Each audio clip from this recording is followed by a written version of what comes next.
Today's daf is daf Zion. We're going to summarize some of the highlights of daf Vav Amud Beis before we start the shir. And the Gemara is going to present different dinim between the following two cases. We have a Beitza Shenolda and we have a Beitza Shenimtzeis B'Tarnagoles Shchuta. In one case, the hen laid an egg. In the other case, we checked the mother, the hen, and we found beitzim gemuros, complete, mature, developed beitzim inside the womb of the mother.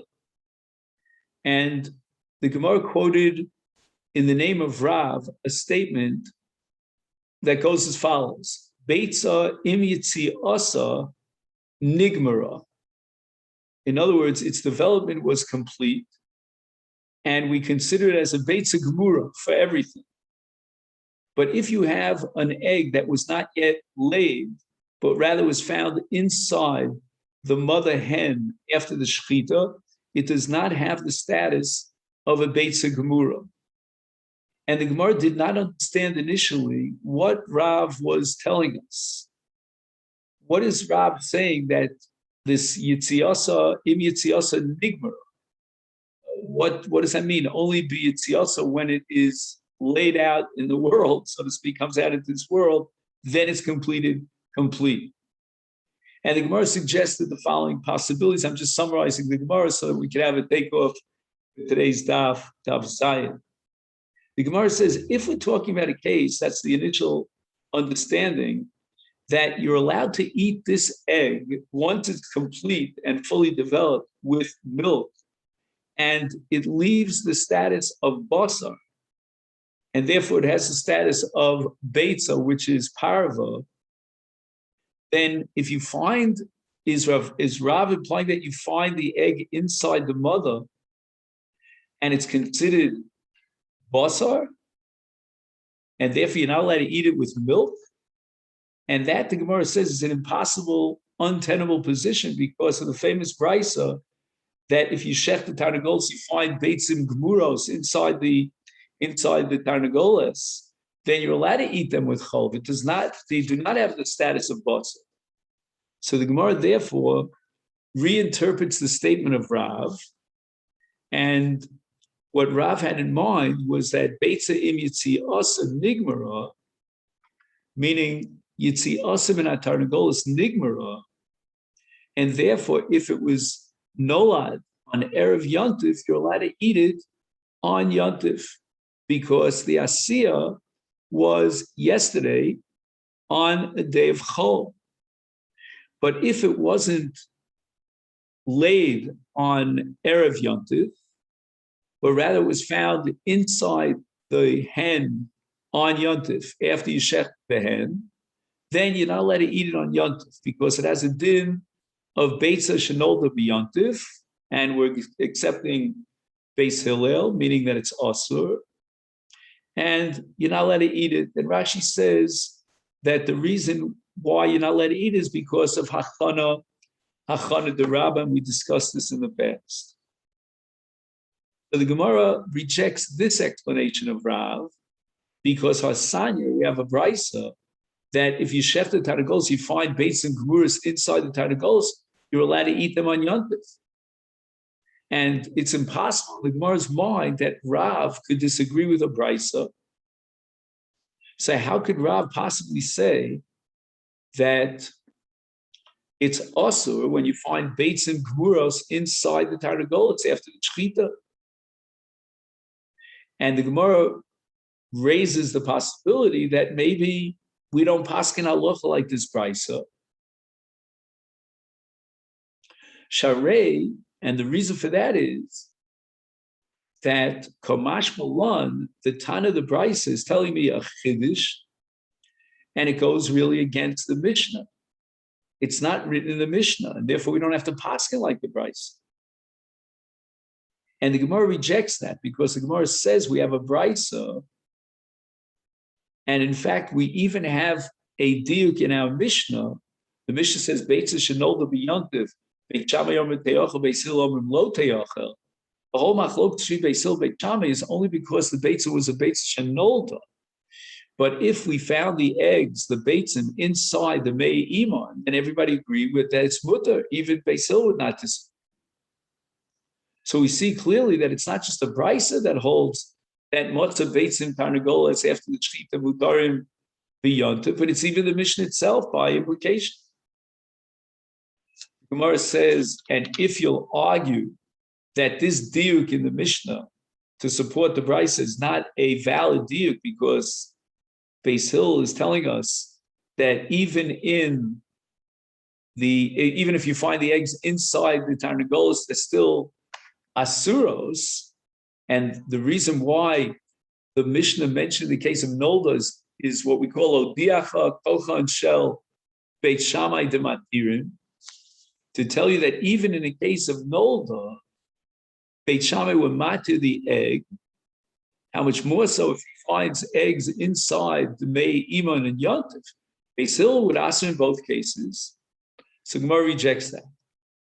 And the Gemara quotes a brisa, and this was an earlier brisa, that Ashochet as Tarnagols Motzav Beitzim Gvuros Mutaros Liochlam Biyontif. And now you're telling me that we have an extreme machlokas between Beis Hillel and Beit Shammai, in which Beit Shammai will matir even in case of Beitza Shenolda, Beis Hillel will machmirim even in case of Matzah Beisim B'mei Iman. And now we have a brisa that says it's only mutter liochem b'yontiv only if he found Beisim Gvuras b'toch Mei Iman. And therefore that brisa doesn't reflect neither the Shita Beis Hillel nor the Shita Beit Shammai. So based on this kasha, the Gemara reinterprets Rav. And this Amir Hashem will be the taking off point for our shir today on Daf Zion.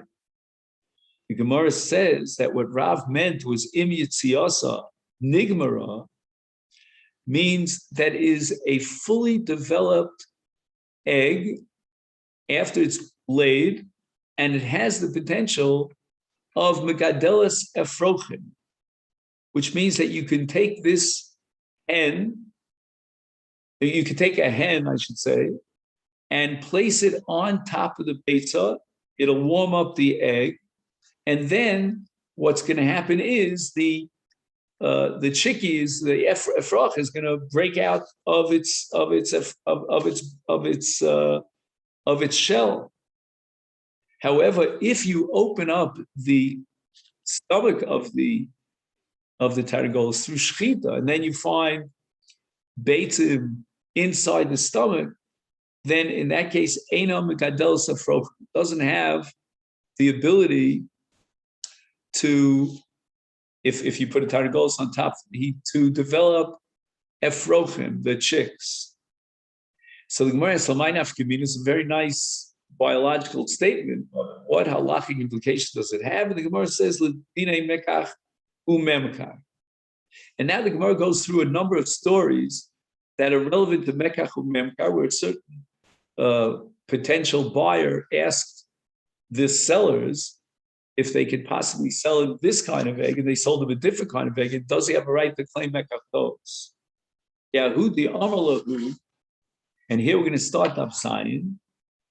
Bei tipachya.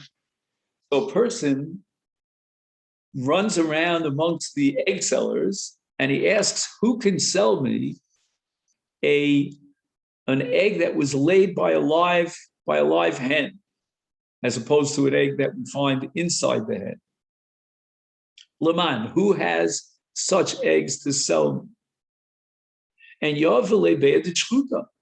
And at the end of the day, they delivered him, and violating the terms of the agreement of the sale, eggs that they found inside the Mei Iman of the hen after Shechita. And such eggs, even if you have a tarnagol sitting on them, could never develop a frochim. And that's exactly what happened. He put a tarnagol on top, and he saw that it wasn't developing a frochim. Also, coming of Ami. And the case of this buyer came in front of Ami, and he complained, look, this is not what I bargained for. This is not what I paid for. Omalahusa of Ami Paskin to the Mochrim, Mekatos Vahodar, you have to return the money, and the sale is completely null and void because the das of the Kona, what he anticipated was to get Beitzim from Tarnagol Chayat. Instead, he got Beitzim from Tarnagol Shchuta, the Me'ima.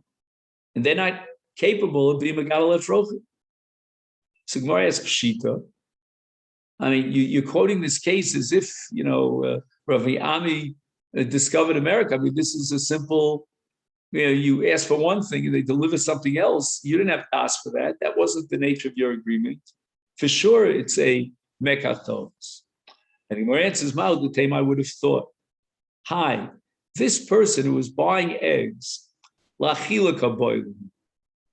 his interest was, and again, this depends on most people who buy eggs, but his interest was to eat the eggs. That he wanted eggs from a live hen that laid these eggs. Why would he ask for such a thing if he's only interested in achila? He could be equally satisfied with eggs inside the mother's stomach. And the answer is Mishum de Tzriman. Tzriva means they've fully developed. Ulamainaf Gemina. Okay, so if they're fully developed, then they have a certain superior taste. So now what's the difference whether he wanted to buy eggs from a live chicken because of reason X or reason Y, because of Legadol Afrochim or Liochla, because they're fully developed? The answer is the question is it a mekachtos, or can he just ask for a rebate on the differential in price? Meaning, an egg that has that superior taste because it's born from a live chicken will sell for 10. Whereas eggs that you find inside the mother's stomach, those will sell for 8. So he has a right to get a rebate on 2. If, on the other hand, his purpose was Legadol Afrochim, and they gave him an egg that doesn't lend itself to Legadol Afrochim, you can't get any Afrochim from this egg because he shechted the mother and found it inside, it wasn't developed, then it's a mekachtos. Mashmalan, that's what Rabbi Ami was chiddush was, that we assume that when a person buys eggs and he stipulates that he wants eggs that were laid by a live hen, he wants those eggs because Legadol Afrochim. He doesn't want them because of the extra, taste that they have because they're fully developed. And therefore, he has rights to claim mekatos. And we assume that that's why he wanted to buy dafka eggs the pound.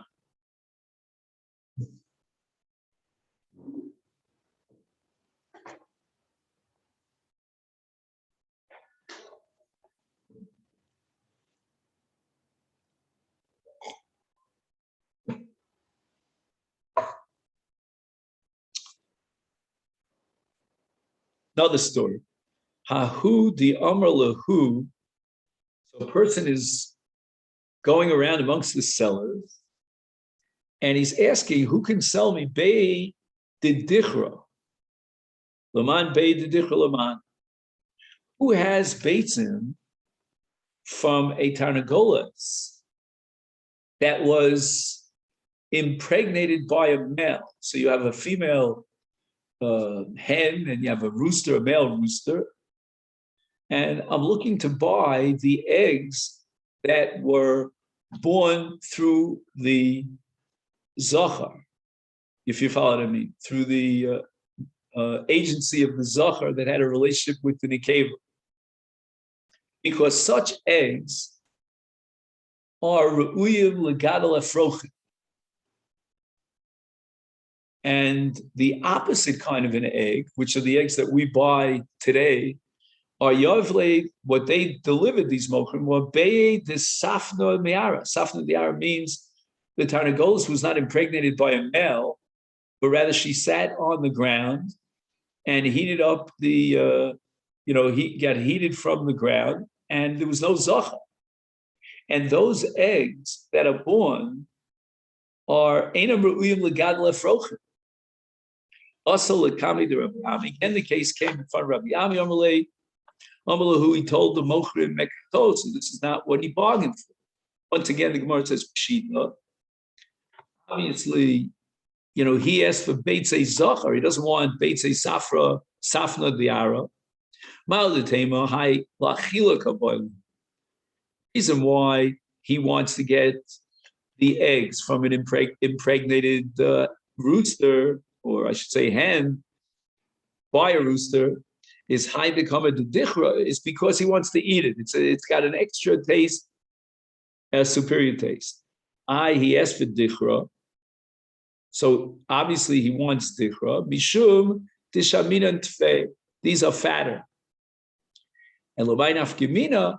And what's the difference if he wanted these eggs for achila and they're fatter, or he wanted them legadol afrochim? And the answer is l'meisa blei beini ubeini. That if the only reason he wanted Beitza Zachar as opposed to Safna Me'ara is because of the taste, then he has rights to get a differential. He can get a rebate on the difference in price. But that's not a mekach tos. The mekach is not butter. He got eggs that are royal achila, even eggs that we eat, which the Safna, the ara, are edible. So he got edible eggs. You can't say it's a mekach tos. But Kamach Balon, Rabbi Ami wants to mechadish him that the reason why a person asks for Beitza Zachar is because he wants to be Megal Efrochim. That's a much more lucrative business. And therefore, if you delivered him Safna Miara, that's not right to be Megal Efrochim. The whole Mekach is bottled with Udal, and it's a Mekach Tos. Ibayis Ema, the Gemara gives another possible explanation of Rav. We're going back to Rav. Remember Rav, that we mentioned in our introduction today, said that Beitza im Yitziasa Nigmara. And the Gemara says, my im Yitziasa Nigmara, im Yitzias Ruba Nigma, Kid Rabbi Yochanan. What happens if you have a case of an egg that's laid, meaning it's mostly out of the body of the mother hen, but then it goes back in again? Do we view it as if it was already nolda? And that's going to be the nafkamina l'gabi yontif. Let's say it went back in before yontif, and it was only laid on yontif. Does it have the din of beitza shenolda b'yontif, which is awesome? And now the Gemara quotes Rabbi Yochanan. The Rabbi Yochanan, beitza sheyotza ruba. If most of the beitza was outside the body of the head, me'erev yontif, the chazar that went back into the me'ayim of the mother hen, and then it was actually laid on yontif. Muteras li'ochla b'yontif. We're not going to classify it as a beitza shenolda b'yontif because it had its later when most of it went out of the body, and that was yesterday. And even Beis Hillel, who paskin that beitza shenolda b'yontif is asura, here they would concede.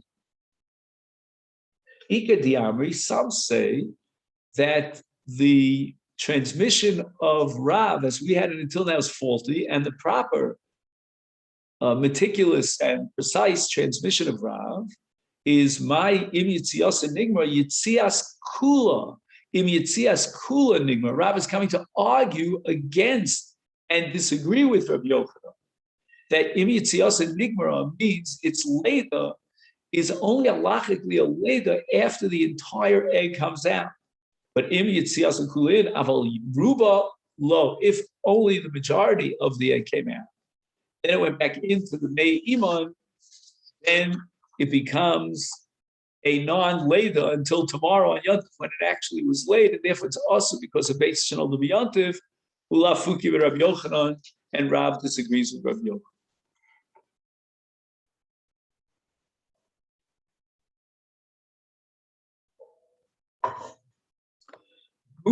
Let's get back to the Beitza. Now, Vavam and Beis. Hashochet esatarnagol sumatzav b'beitzim kmurim kmuros mutzaros li'ochlon bechol. This is the Tanakhama's view that we don't classify these eggs that we found inside after shechita as basar. Rather, you can eat it with milk. It's a parva, fully developed egg. That's the shita of the chacham. But now we quote a dissenting view of Rabbi Yaakov. Rabbi Yaakov Omer Mehoyu Ba'uros Begidin Asuros. You're not allowed to eat them with milk. Now, in the Hebrew translation, he translates the word Ma'uros as Mechubaros, and the word Gidin, which Asin used, El Hashidra. And just to read the English translation to you, he says the following.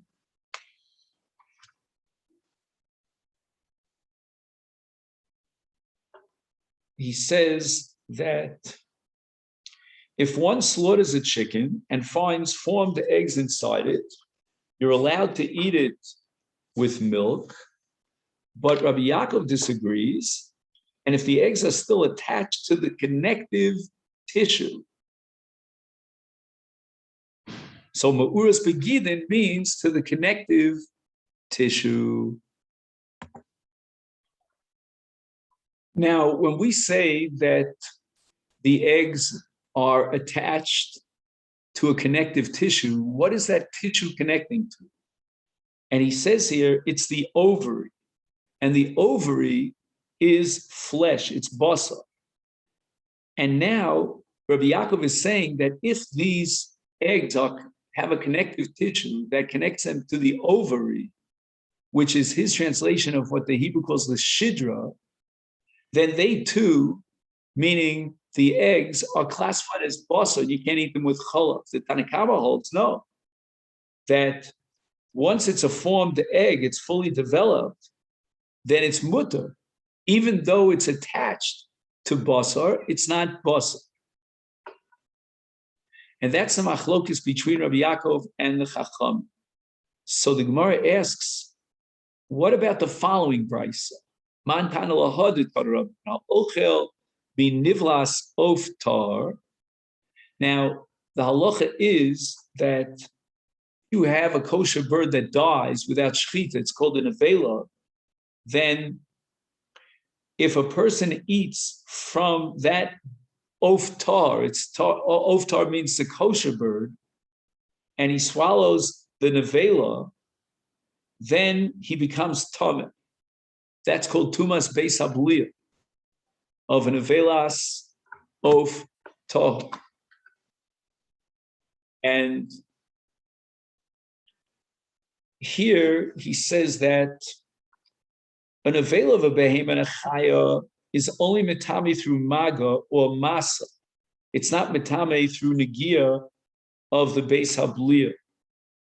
However, because beis habliya is called beis hastarim, that's halacha in Tumah. But there's a special halacha in avelas oftar. It's not metame b'maga masa, but just the opposite. It's metame beis habliya, and it has a tumah chamura. It's metame afes habegadim shel ha'adam ha'ocha. And it means those begadim that he's wearing at the time of the achila, and this is all exeris hakos. And it means that nevelas oftar is going to apply when he swallows a part of the nevela. And the Brisa says that a ochel be nivlas oftar, if he ate min hasholol shel beitzim. Now sholol is kvutas beitzim, a cluster of eggs, gemuros. They are fully developed, and they are mechubaros begidin shel hashidra. Again, you have this connective tissue to the ovary, so they're attached through this connective tissue to the ovary to basar. And sholol, he says, is miloshon tfira v'chibur. He gives a few examples. So again, it's connected to the flesh of the nevela. Another case is, and again, we're giving all these cases where there is no tumah, meaning the ochel did not contract tumas beis habliya of an nevela of an oftar. Another example is minat samos. So he was able to eat certain soft bones, uminagidin, and soft sinews, minabasa shenitlash minachai, and the status of basa, if it was removed from the animal, the oaf, while the oaf was alive. In all these cases, according to the Tanakh, he didn't eat basar, and therefore tumas nevela in Beis Habliya will not apply because there's no eating of basar. However, there are a bunch of cases where it's considered that he ate basar. We're going to skip the first case, which is the one that we want to focus our attention on, and we'll just jump to the next case. Kurkavan, Ubnei Meyayim. Kurkavan is the outside crop of the tanagols. Bnei Meyayim on the intestines. O shehimcha es achelev. He melted down the fats of the bird. Ugmo, and he drank it as a beverage. In all those cases, since it's an avela of an oftar, is tummy. The ofil is tummy, because now he certainly ate nevela. Now, what is an eshkol shel beitzim? The word eshkol means a bunch, like you have a bunch of grapes on an eshkol, a cluster. However, here it means a little bit different, because we want to understand the difference between the seifa eshkol shel beitzim and the reisha shalol shel beitzim. And in the seifa of eshkol shel beitzim, it seems that it's part of the basar of the shidra. It's actually part of the ovary itself.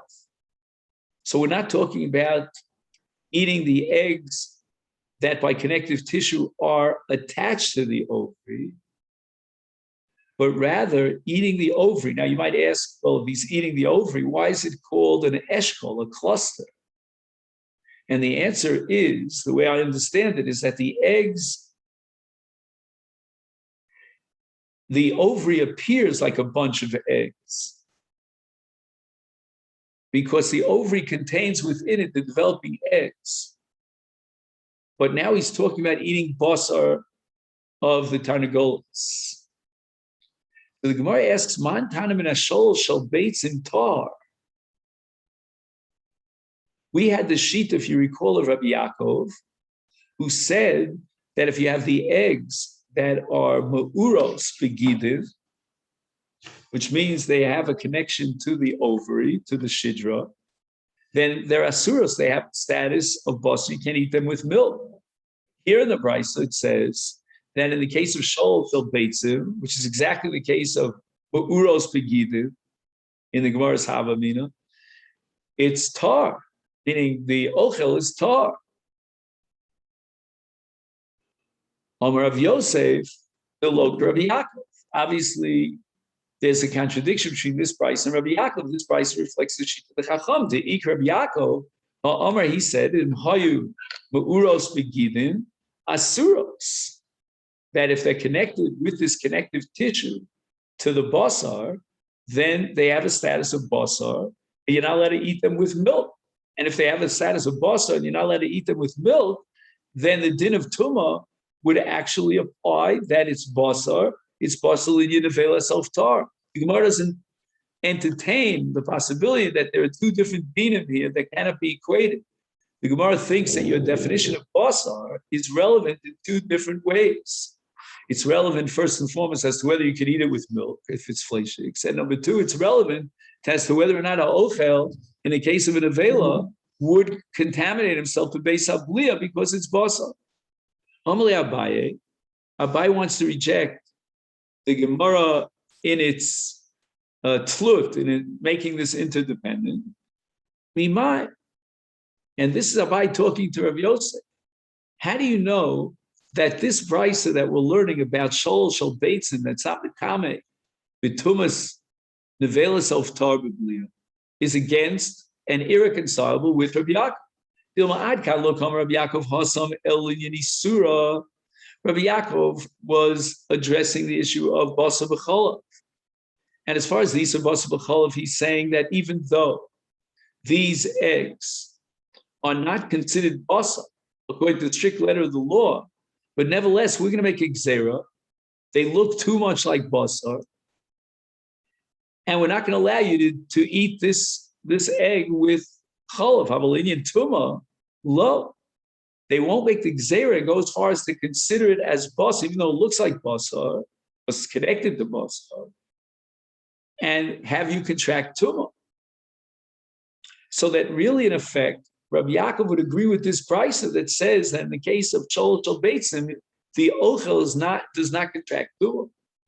He was only machmir as far as basa b'chol was concerned, isurim, but only on a d'rabbanan lev mitzum zera. So we're asked with hitema.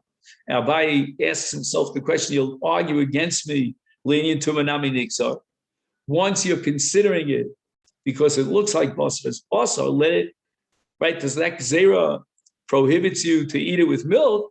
Then we should take the natural conclusion, and the ochel should be metamet. And the Gemara answers that when it comes to the Rabbanon, there's a difference between Isra and Tuma. Why? La fushe Tuma, hu v'fushe Tuma Rabbanon lo mafshina. There's a concept called hefsei taros. And Chazal do not want to add ribui Tuma. If it's Tameh, it's Tameh. And that which was once tar now contracted Tuma. But for the Rabbanan to introduce a new category of Tuma and take something that the rice is tar and make it into Tuma is hafuche Tuma mirabbanan lo mafshinan. And here we have a big kasha because we have plenty of Zeres Chachamim of Tumos. In many places we have a sugya in Shabbos, the famous sugya of Chanina's Gan Kohanim, the whole sugya of Tum V'Tara. We have many Zeres in which we take something that midaraisa is tar and we contaminate it midarabbanan.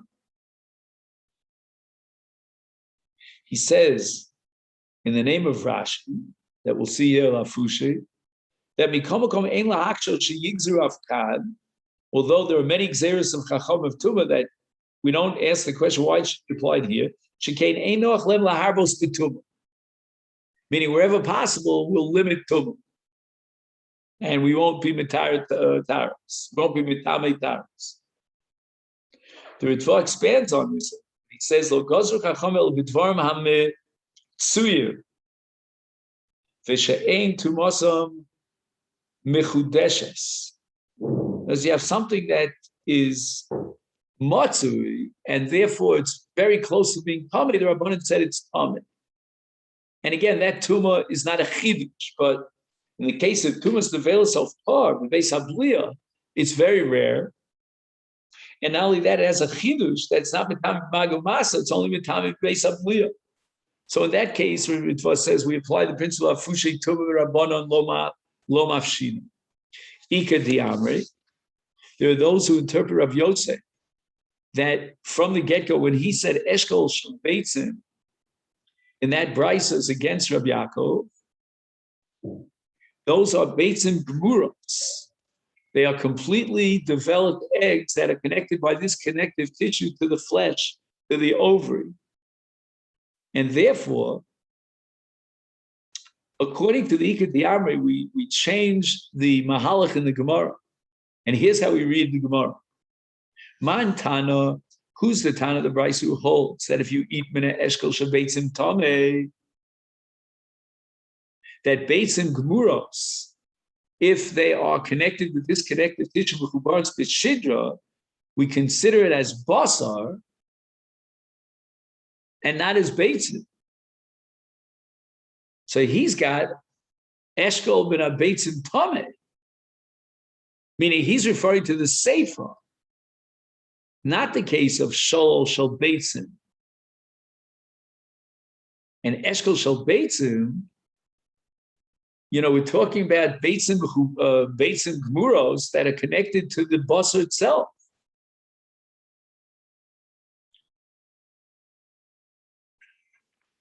And Rav Yosef, on that, Rav Yosef says, Rav Yaakov, Adarab, it's not against Rav Yaakov, but it reflects the shita of Yaakov.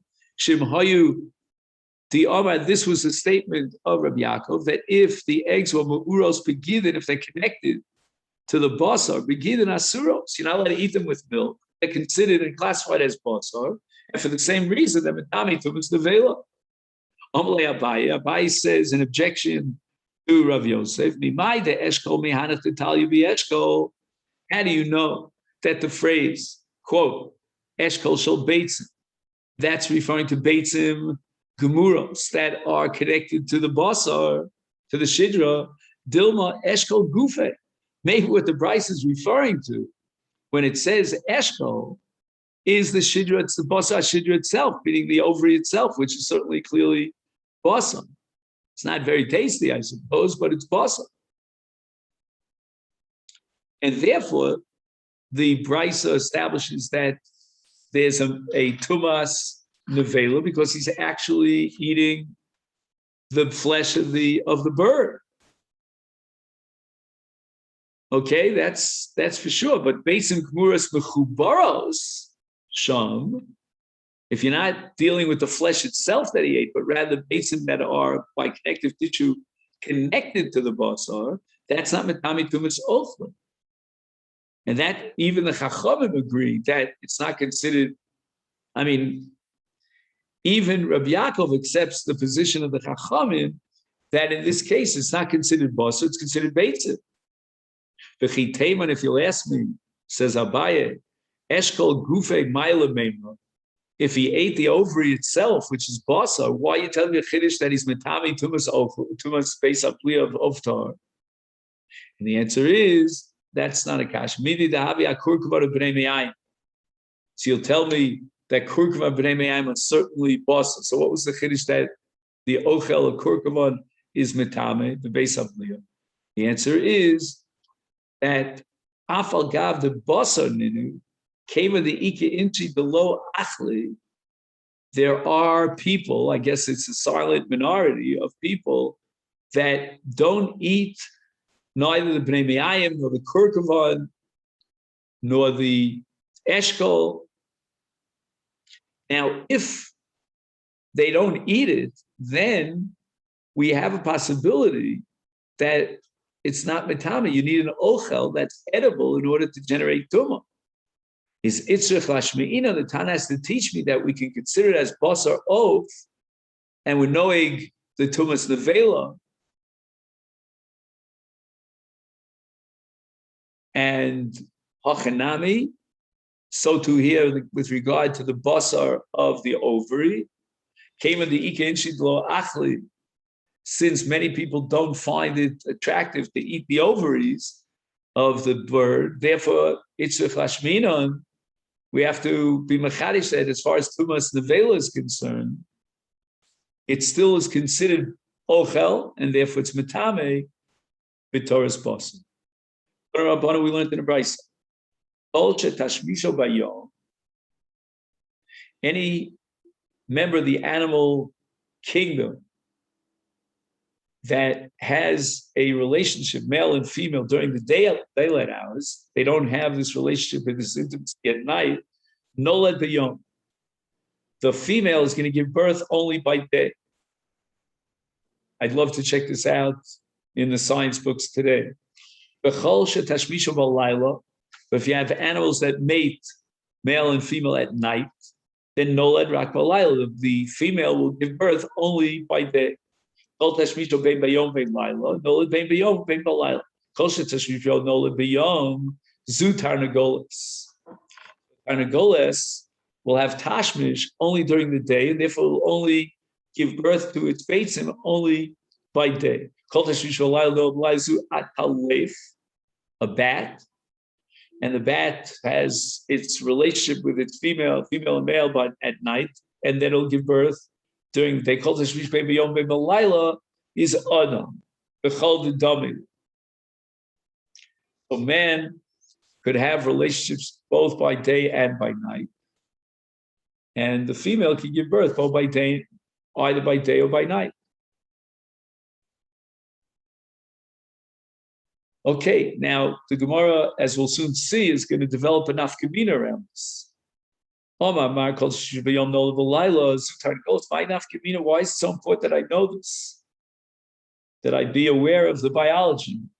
And the answer is Lechid Rav Mori, Bered Rav Kahana, the Omer Rav Bered Rav Kahana, Here's the case. Bodak bikina. Kina is a feminine conjugation of the word ken, which is a nest. Shel tarnagolim erev yontiv. So as we went into yontiv, he checked out the nest. Below matzav Beitza. So there were no eggs in the nest, meaning the tarnagolas had not laid any eggs. This he knows going into yontiv.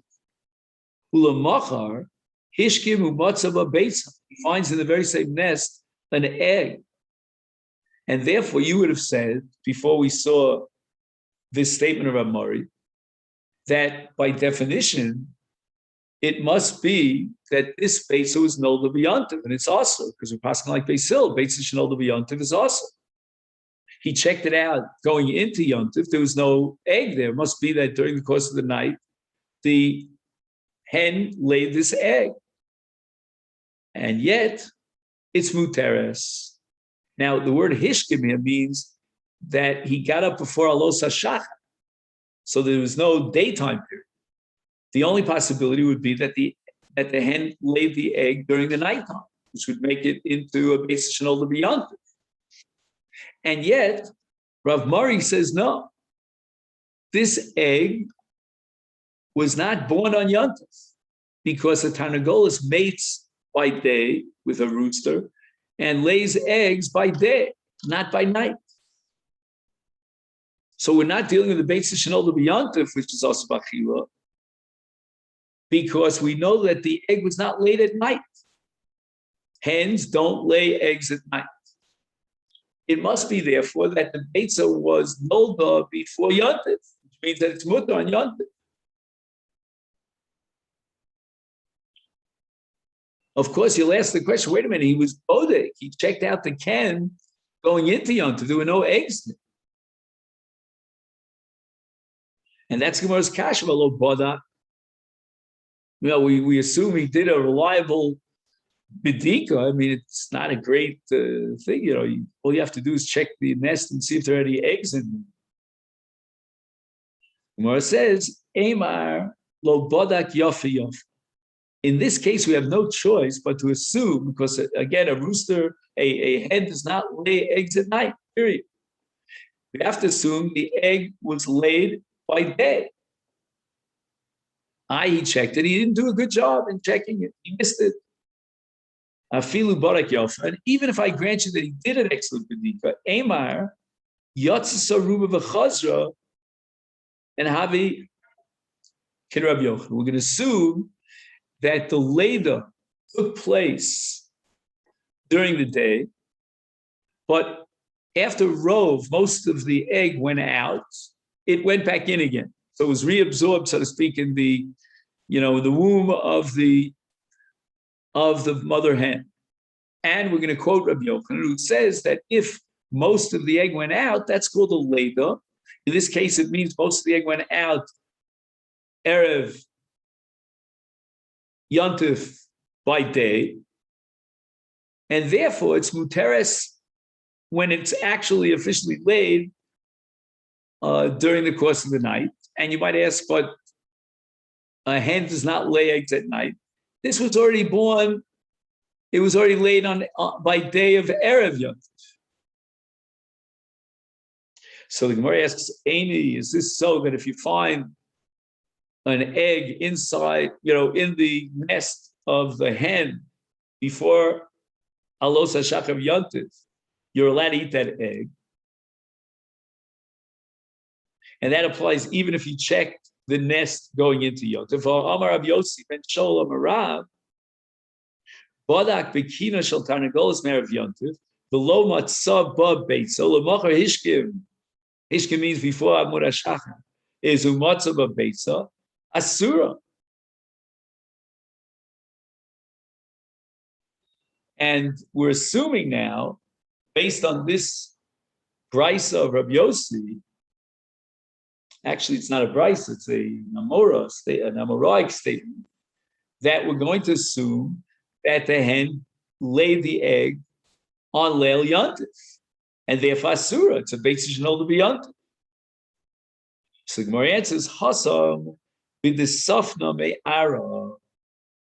The case over there of Rabbi Yossi is a tarnagoles that lays eggs by sitting on the ground and heating up from the ground, and it doesn't get pregnant from a male rooster. And in that case, Enochinami, the eggs could be laid at night. So if somebody tells you today that our hens are busy during the nighttime laying eggs, here's the source for it on, the biological source of the Talmud, that this was an egg that was not reproduced sexually, with a male rooster, but rather by sitting on the ground. And if that be the case, the egg could be laid on at night. So Gemara asks the Kashi Yehochi, if you're telling me that there's a way for a Tarnagolas to lay its eggs at night, is the Rav Mori Nami Ema Me'aras Sofna? How is Rabbi Mori, in the cases that we had above, able to be matir the Beitza? We should be afraid that maybe this Tarnagolas laid an egg that had no rooster involved over here. You can't blame any rooster. It was what we call Nischamama HaTarnagolas Min HaKarka V'Hitilas Beitza, and that could happen in the night of Yontif. So how did Rav Mori Paskin on 2 occasions that you're allowed to eat the egg? So the Gemara answers that Rav Mori's case is B'Re'ika Zachar Ba'adah. There's some male rooster in the vicinity. And in such a case, we can be guaranteed that that male impregnated the female and that the Beitza, therefore, could not have possibly been laid at night. The Gemara now asks, B'De'ika Zachar Nami Ema Me'aras Sofna. All right, so there's a male rooster that's very desirable to the female somewhere in the vicinity, but it's very possible that this egg was born because the rooster was not running around looking for, I'm saying the hen was not running around looking for the rooster, but rather it sat on the ground and was able to lay the egg. And therefore it's possible that the egg was laid at night. So the Gemara answers, Amar Ravina, Miri, we have a principle, we'll call it a biological principle in the Talmud, that kol heichadika zachar lo sofna me'ara, that the rooster, if it's anywhere in the vicinity, then the hen will not sit on the ground heating up and lay an egg, but rather will seek out the zera of the male of the rooster, and therefore we know for sure that there was no hatolas habeitza b'layla. It would have to have been on Erev Yontif. Where asks Ad Kama, how close is the proximity between the male rooster and the female hen, such I could say that for sure they got together? Rav Gamda, Shmei Derav, and here we have to move on to Daf Zayin Amid Beis.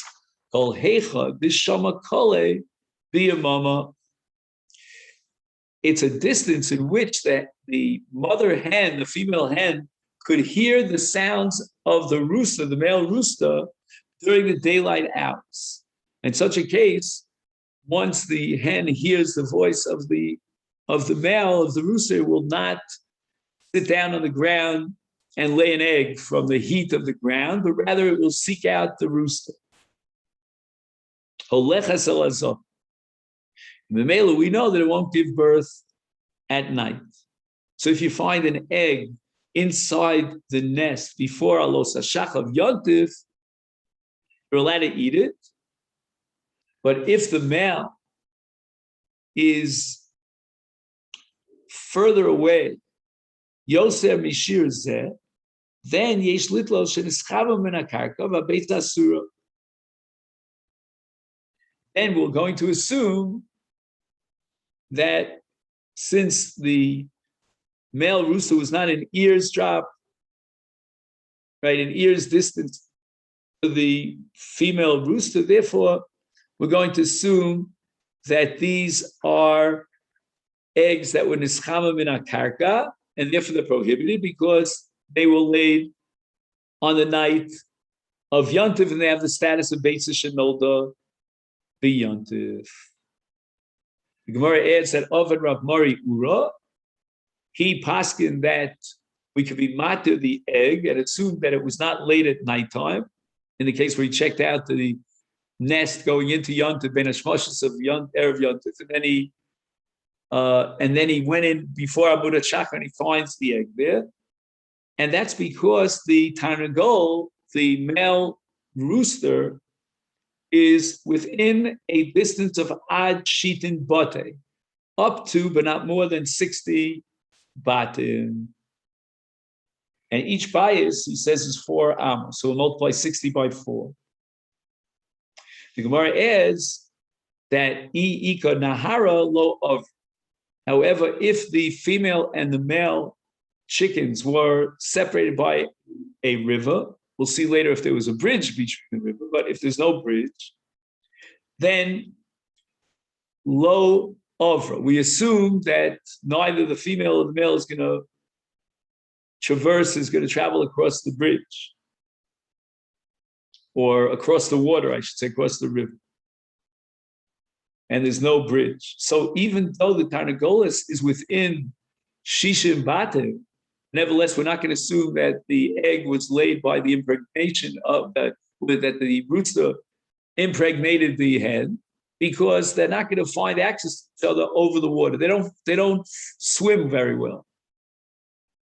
However, what if there is a bridge that connects the landmass over the water? Ika Mabra is a bridge, Ovra. Then we can assume that the male traveled over the bridge, or the female, and the Beitza was a result of the rooster. And therefore it's muteris, because we assume again, in such a case, the egg could not have been born at night. The Ika Mitra lo Ovra. But if it's a very narrow bridge, then we're not going to assume the male or the female will cross that narrow bridge. I call them kula getcher tariot. Havi uvdavi avra mitzra. The Gemara comments that there was a case where Tarnagoles traversed a narrow bridge. So here's where we're going to stop, and we'll learn Zav Zayin Amid Beis very, very shortly.